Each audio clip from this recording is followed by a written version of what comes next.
Hey guys! For today's video, I will show you how to turn on quiet mode on Instagram.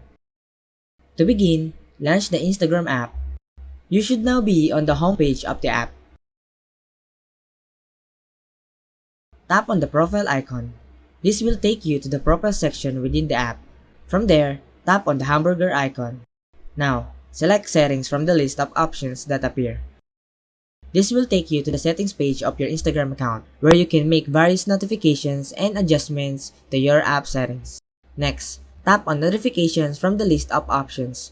You will now be taken to the notification center within Instagram. This is where you can manage and customize all the notifications you receive on your Instagram account. In the notification center, you will notice various sections for different aspects of the Instagram app. The settings we require is called Pause All. To activate this feature, simply toggle the switch to the on position by tapping on it.